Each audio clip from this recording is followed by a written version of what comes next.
A igreja sob ataque. 500 anos que dividiram a igreja e dispersaram o rebanho, de Jan Mozart. Esta é uma análise literária. Não reproduz as opiniões ou pontos de vista da autora e nem substitui a necessidade da leitura da obra no seu todo. A autora é mestre e doutora em História e Filosofia e autora de obras de grande relevância nas temáticas religião, apologética católica, filosofia cristã e historiografia. Nessa obra, ela reflete sobre os últimos 500 anos da história a partir mais ou menos do século XVI em diante, focando nas principais questões culturais e políticas e em busca de esclarecer como esses eventos moldaram a sociedade e sua visão e conduta secular e espiritual. E o quanto isso alterou sua vida moral e estética e precipitou a civilização ocidental a uma decadência profunda, principalmente porque afastou a civilização humana da fé e da cristandade, o que arruinou definitivamente o Ocidente.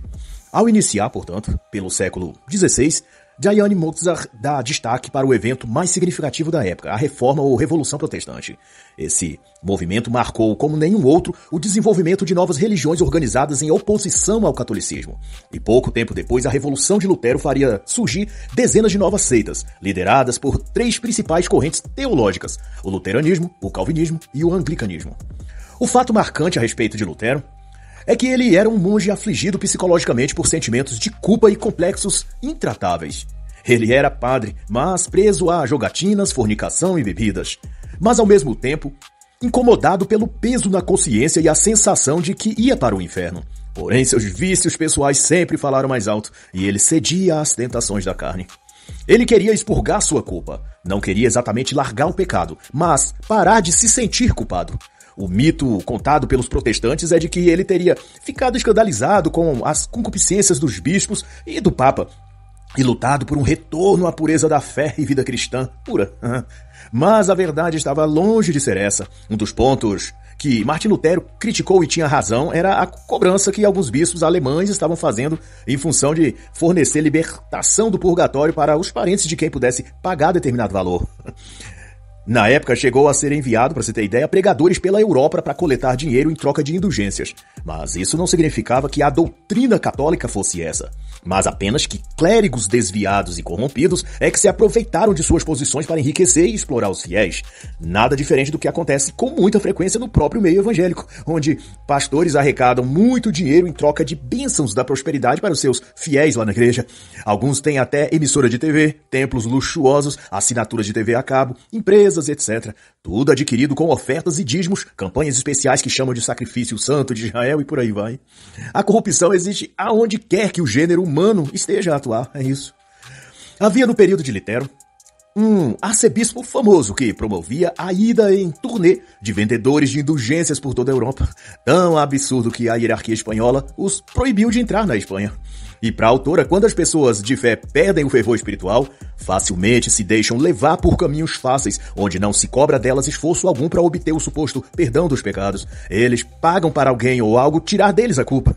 E então, pagam se tiverem oportunidade para receberem o perdão e o alívio em suas consciências. E Lutero era assim. Vivia atormentado pelos recorrentes pecados que praticava, assim como o arcebispo que patrocinou viagens de vendedores da indulgência, que, como se veio a saber depois, ele era viciado em jogos de apostas e tinha muitas dívidas nas casas de jogos. Então, corrompiam-se, uns oferecendo um caminho fácil onde não precisava de penitência, nem de arrependimento, nem de confissão e nem o sacrifício pessoal de resistir ao pecado, e outros comodamente pagando pelo perdão, sem precisar de esforço ou mudança moral. E consta ainda que Lutero também procurou um desses vendedores do perdão, mas como não tinha dinheiro, já que gastava tudo com bebidas, mulheres e jogos, ele resolveu criar outra forma de não ter de sacrificar-se para se livrar da culpa dos seus pecados. Ele então promoveu uma nova teologia, onde bastava se confessar em segredo a Deus e o perdão viria automaticamente. Não importava qual pecado fosse, bastava que tivesse fé, ainda que na prática essa versão de fé que ele inventou não necessitasse de provas externas. Não dependia de demonstrar publicamente o seu arrependimento e nem mudar de atitude. Era apenas algo virtual, simbólico, teórico. E ele batizou essa sua nova doutrina de sola fide, ou seja, somente pela fé. E essa ideia de somente pela fé se tratou de uma fórmula fácil de ficar em paz com seus pecados, sem a consciência ou as demais pessoas nos acusarem. Bastava que dissesse que pediu perdão a Deus e que já estava então perdoado, que os adeptos da nova doutrina de Lutero recebiam o indivíduo como virtuoso, um pecador arrependido, purificado pelo sangue do Cordeiro. Como os protestantes passariam a dizer dali para frente. E não era mais preciso, como exigia a Igreja Católica, que o arrependido mostrasse publicamente seu remorso e arrependimento, praticando um ato penitencial, que poderia ser ajuda e caridade aos pobres, ou uma peregrinação ao lugar santo, como forma de causar desconforto físico ou esforço físico além do natural, para levar esse indivíduo a desenvolver o hábito da força de vontade para contrariar sua carne quando preciso. Era um exercício espiritual ou psicológico, se você preferir, além de oportunizar tempo para refletir sobre a vida dos santos, dos mártires e daqueles que venceram a batalha contra seu corpo e suas tendências ao pecado. A penitência católica era como um médico receitando um medicamento imediato ao paciente, e então restaurar sua saúde ou sintomas mais graves, mas recomendar depois que ele mantivesse uma prática regular de atividades físicas para promover uma melhora no metabolismo e fortalecer o corpo, o coração, a sua condição de saúde no geral. Assim, a confissão vem acompanhada da contrição e do pagamento de indulgências, mas não com dinheiro, e sim com atos de piedade. E esses atos eram públicos. À medida, ou isso é explicado, pelo que os danos que o pecado causou também na sociedade, ou danos públicos, digamos assim. As pessoas que sofreram algum tipo de prejuízo com as ações de um pecador arrependido, por exemplo, deveriam ser retratadas. Se o dano causado pelo pecado foi público, a retratação também deveria ser público. Por isso era solicitado ao confessante, ao pecador arrependido, que fizesse alguma caridade pública em reparação ao dano que ele causou à moral, à honra ou à civilidade pública do contexto onde ele vivia, seja de quem for, de maneira direta ou indireta. Mas, ao fim das contas, a doutrina de Lutero era volátil e não exigia nada, apenas a pessoa imaginar que a fé dela em Deus já havia provocado o perdão dela. Basta somente crer, e você, então, receberá o perdão.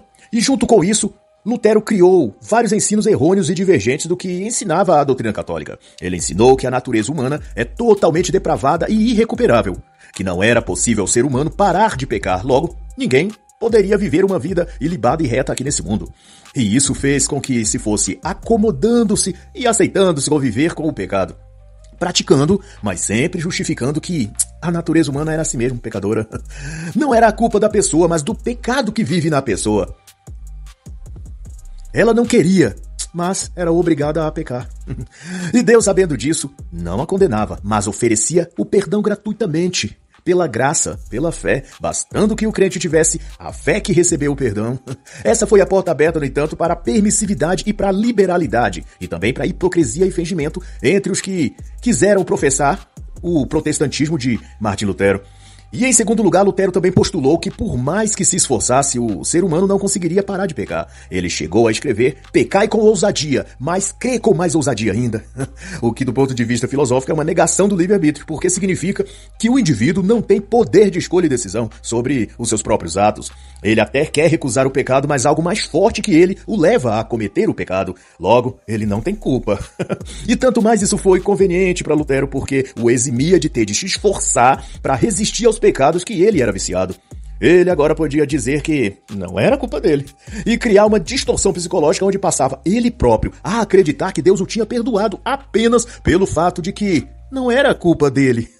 Havia nele uma natureza pecaminosa que o forçava a pecar mesmo sem ele querer.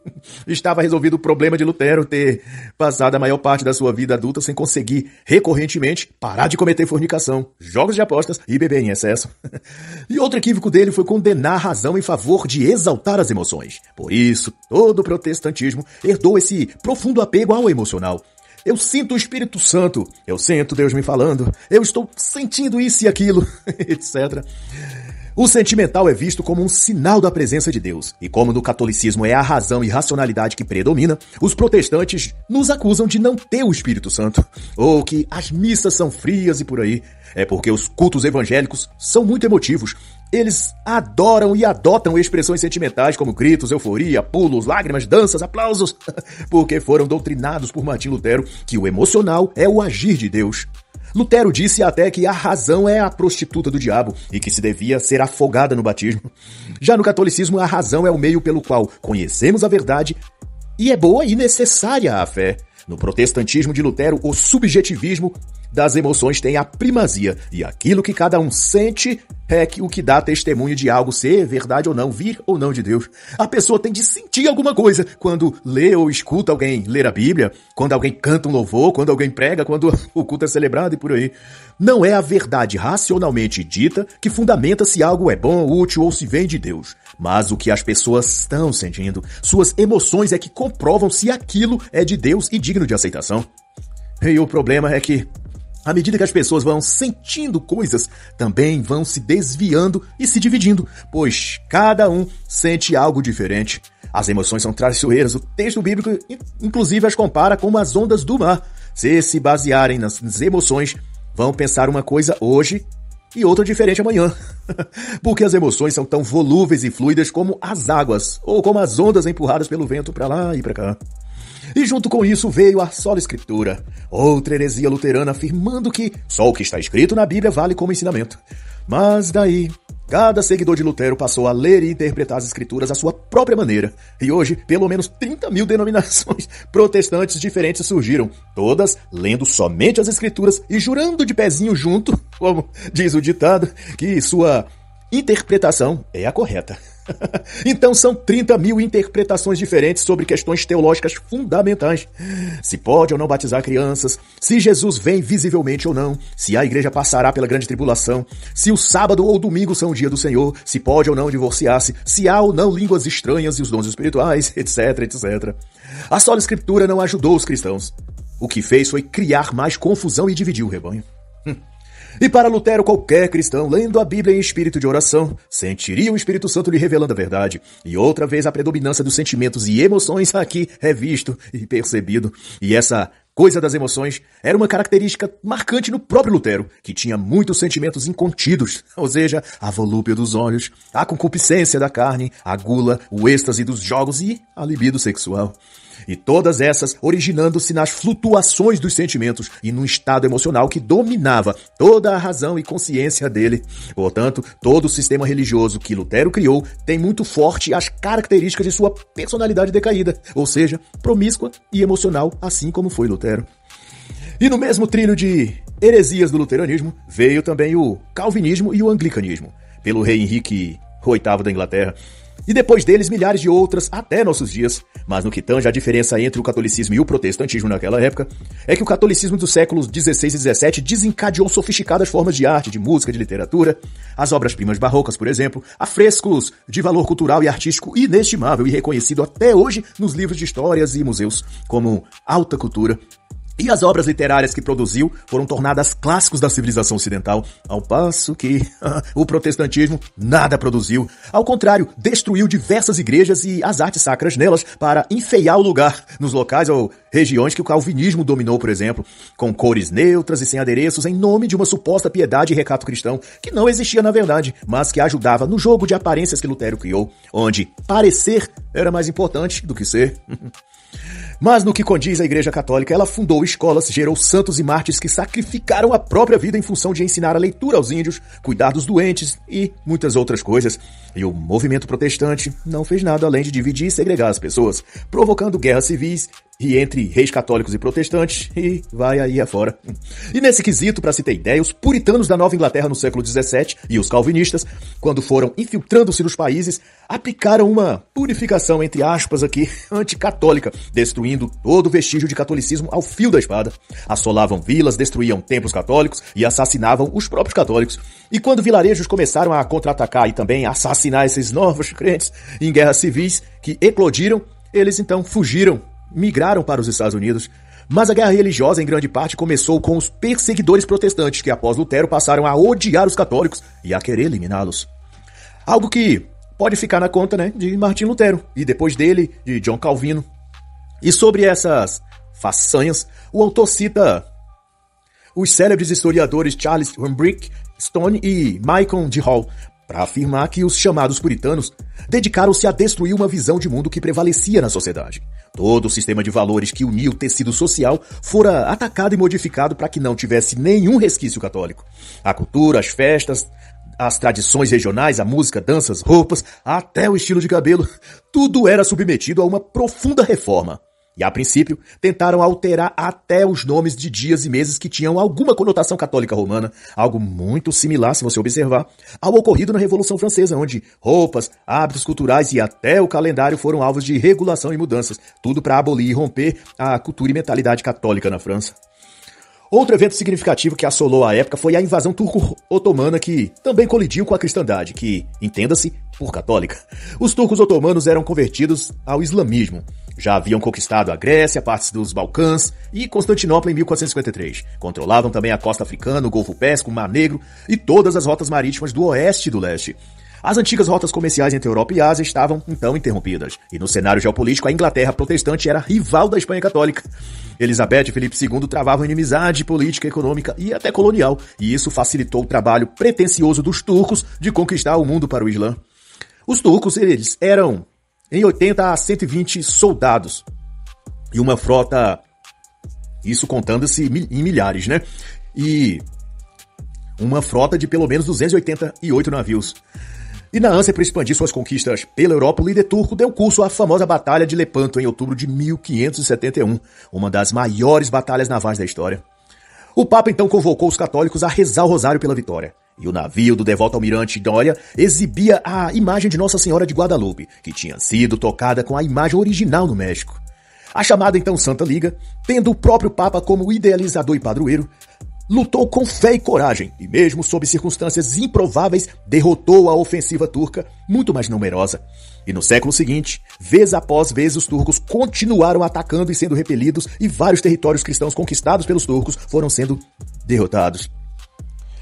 Mas a guerra também era interna. Com a morte da rainha Elizabeth, James I assumiu o trono e logo se pôs como inimigo dos católicos irlandeses. Como anglicano, o rei James rompeu um acordo anterior e exigiu que os irlandeses frequentassem os cultos anglicanos.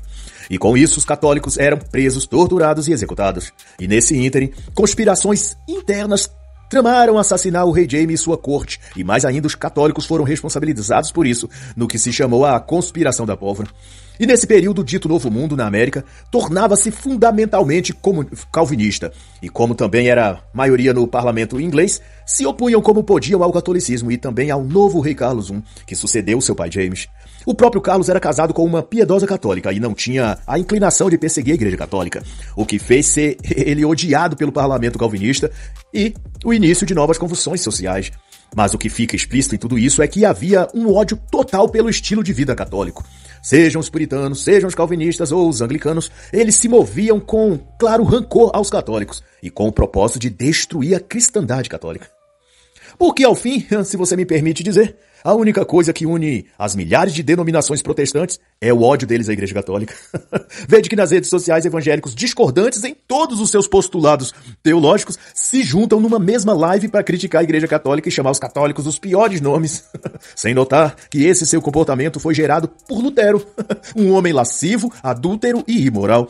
E no lastro dele, por outros líderes protestantes que, não tendo nada de bom e útil para apresentar a civilização humana, acham que é um passatempo divertido perseguir e criticar a Igreja Católica. Observe, quando os protestantes tomavam uma cidade, confiscavam as propriedades dos católicos, matavam-nos ou os vendiam como escravos nas Índias Ocidentais e normalmente justificavam dizendo que era o justo julgamento de Deus. Observe aqui também, se não é exatamente esse o modus operandi do comunismo, eliminar seus opositores e tomar suas propriedades. Seguiu-se daí leis anticatólicas que proibiam os católicos de herdar terras, de tornarem-se padres, de ouvir missas ou enviar seus filhos para estudar no exterior. E se os católicos fossem irlandeses, também não podiam nem votar, nem serem escolarizados e nem comprar terras. Um dito até circulava nas colônias inglesas dizendo: entre aqui turco, judeu ou ateu, qualquer homem, exceto um seguidor do Papa. Outro acontecimento que afetou a cristandade no período estudado aqui pela autora foi a Revolução Científica. Antes, a ciência era vista como parte da civilização e que fluía de elementos da mentalidade muito bem estabelecidos, como a bondade, a inteligibilidade da natureza e a chamada divina para fazer-se uso dela, daquilo que existe e está presente na realidade objetiva. Contudo, a Revolução Intelectual, sobretudo advinda da Revolução Francesa, ou que gerou a Revolução Francesa, por assim dizer, criou a ideia de abordagem científica deveria ser independente da fé ou de crenças religiosas. E passou-se então a enfatizar a ciência como algo em si mesma, que não tem um propósito maior de revelar a verdade, mas apenas de explicar ou de replicar fenômenos materiais. E com isso, camadas do conhecimento, antes também consideradas ciências e que compunham os estudos da realidade, como a filosofia, a teologia, a ética, foram todas retiradas e discriminadas, consignadas a categorias mais baixas. Se antes a hierarquia das ciências era a metafísica e a teologia como as mais nobres, porque estudavam o transcendente, a psicologia e a ética em seguida, porque tratam acerca do homem, e o homem era a criação mais sublime de Deus, e abaixo de tudo as ciências naturais, que estudavam as coisas materiais. Passou-se, então, a inverter essa pirâmide hierárquica. As coisas da materialidade elevou-se ao topo, o ser humano em segundo grau de importância, e em último, as questões metafísicas, que logo foram classificadas como superstições e crendices culturais, e descidas ainda mais para baixo no pódio da ciência. A partir da pós-Revolução Francesa, as ciências passaram por uma fase pior ainda de deterioração e foram organizadas de modo com que as coisas materiais suplantassem as metafísicas e propositalmente os métodos e instrumentos desenvolvidos tinham como princípio eliminar Deus da equação da vida. Segundo Mozart, isso abriu na mente ocidental uma lacuna que a cada vez tentava se preencher com mais hipóteses e mais achismos, até que a própria ciência ou o próprio método científico se tornasse abstrato, excessivamente hipotético e muito pouco confiável, porque tornava-se mais ideológico do que empírico. Isso trouxe o desuso do método clássico e mais confiável de fazer ciência ou experimentos científicos, a saber, o método das 4 causas: a causa material, a causa formal, a causa eficiente e a causa final, estudada dentro do tomismo. E isso era aplicado na física, na biologia, na astronomia, e por derradeiro a teologia e a metafísica iriam dar a sua contribuição examinando a causa final dos entes, buscando oferecer hipóteses sobre a origem e propósito finais para aquele fenômeno ou objeto. Mas a ciência moderna se voltou contra o Criador e reduziu-se a cientificismo, onde qualquer teoria ou hipótese pode ser mencionada, por mais estúpida que seja, menos cogitar-se algo divino ou sobrenatural. Nenhuma inteligência superior era mais admitida pela nova ciência, pois o ser humano é que tornaria-se a inteligência superior. Acima deste, nenhuma outra poderia ser cogitada. E com esse preconceito contra o transcendente, é que os homens das ciências modernas tentavam explicar tudo. A matéria é tudo que existe, e tudo veio de uma causa material. Com essa suposição, os cientistas modernos limitaram a própria capacidade cognitiva e futilizou os estudos das coisas a tal nível que as poucas invenções e descobertas científicas depois disso restringiu-se ao campo da tecnologia industrial e computacional, e ainda assim tudo que é criado nessas áreas tem um forte componente totalitário e de controle, muito mais do que beneficiar a sociedade ou de resolver problemas específicos nas áreas produtivas ou de combate às doenças ou qualquer outra coisa assim.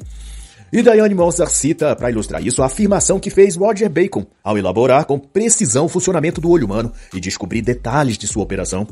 Bacon comentou que as 7 partes do olho eram como os 7 dons do Espírito Santo, permitindo a luz sobrenatural na alma, assim como a luz natural entra no corpo.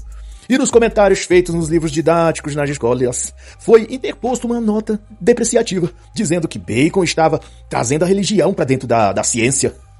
Quando, na verdade, para Bacon, o deleite de suas descobertas era ver a glória do Criador refletida nos detalhes de sua criação.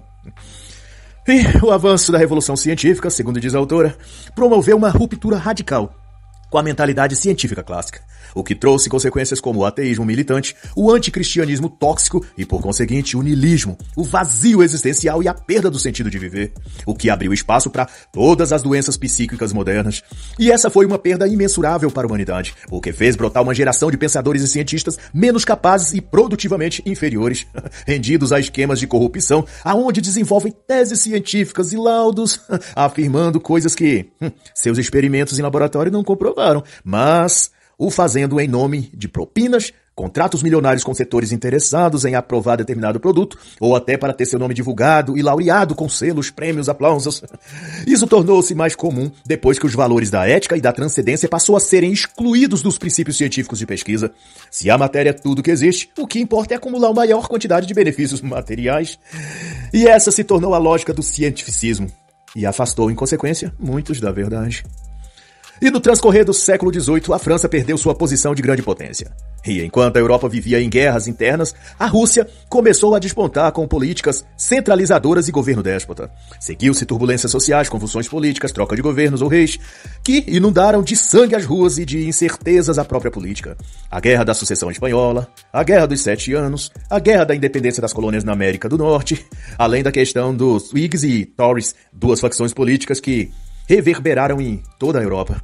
Nesse período, como a mentalidade cientificista já tinha moldado boa parte das pessoas, o evento do iluminismo achou terreno fértil para florescer. A ideia básica da doutrina e movimento iluminista era substituir a verdade católica por um conjunto humanista de leis inspiradas na natureza e no antropoteísmo. A razão recebeu o status de Deus, e a ciência materialista foi alçada à condição de ídolo e adorada como a rainha da verdade plena. Tentava-se fazer com que o racionalismo governasse tudo na vida e civilização humana. Virou moda até uma doutrina ou sistema chamado determinismo, que prescrevia a ideia de que todas as coisas eram determinadas por leis inexoráveis expressadas pela física newtoniana. E Diane Moser deduz disso que o evolucionismo, o marxismo, o freudianismo e outros sistemas filosóficos derivaram-se do determinismo. A conclusão é que essas teorias e iniciativas tinham a finalidade perversa de estabelecer novos passos para o mundo, onde o catolicismo e mesmo a fé em Deus não faziam mais parte. E dando seguimento ainda ao século XVIII, Mozart dá destaque ao evento mais marcante desse período, que é a Revolução Francesa. Para ela, embora a data oficial seja junho de 1789, tendo início, essa revolução já vinha ocorrendo de forma preliminar, muito antes, e suas sementes ainda frutificam muito tempo depois até nossos dias. Segundo a autora, o conceito moderno de direito, ou direito das minorias, tem sua raiz no pensamento revolucionário que vem dessa época, quando se reivindica, por exemplo, o direito de assassinar bebês no ventre da mãe, do direito ao amor livre ou coisa do tipo, se está, na verdade, ecoando os princípios revolucionários de direitos sem deveres ou obrigações morais perante a sociedade. Toda revolução moderna tende a clamar por tudo que é disruptivo e sórdido e corresponde a algo aprendido lá na Revolução Francesa. E o ponto mais sensível disso é que toda revolução é feita por homens com agendas e não pelas pessoas nas ruas. As pessoas nas ruas são a massa de manobra apenas, mas os conceitos que a massa repercute foram gestados nos escritórios políticos por pessoas de alto poder aquisitivo, ansiosos para ver o caos e depois tomar sua parte no poder na nova conjuntura que eles pretendem surgir. E toda essa hecatombe pode ser lastreada como fruto também da desobediência a Deus. E de acordo à autora, um século antes de eclodir a Revolução Francesa, Santa Margarida Maria de Alacoque recebeu uma revelação de Deus, anos depois confirmada na aparição de Nossa Senhora de Fátima, a irmã Lúcia. Foi-lhe dito que o rei da França, Luís XIV, deveria consagrar-se e a França ao Sagrado Coração de Jesus. Mas o rei recusou-se. E em seguida a isso, tudo que o rei tentou realizar, inclusive as guerras que travou, deram errado e seu sucessor sofreu devidos infortúnios depois. E no mesmo dia que Santa Margarida divulgou a revelação, mas 100 anos depois, iniciava-se a Revolução Francesa, assassinando e devastando a França. E por último, os revolucionários nominados de defensores do Terceiro Estado, que se dizia o poder do povo, pretendiam inventar um novo mundo sem Deus, que significava sem Igreja Católica, sem padres e sem o Papa. Mas, como diz as Escrituras, as portas do inferno não prevalecerão contra a Igreja. E como se vê, até hoje, a Igreja, os padres e o papado estão de pé. E assim está escrito: não temerás o pavor da noite, nem a flecha que voa de dia, nem a peste que se move nas trevas, nem a praga que assola ao meio-dia. 1000 cairão ao seu lado, 10.000 à tua direita, mas tu não serás atingido. Salmos 91, 5-7. E assim encerra a análise da obra A Igreja sob Ataque. 500 anos que dividiram a igreja e dispersaram o rebanho, de Diane Moser.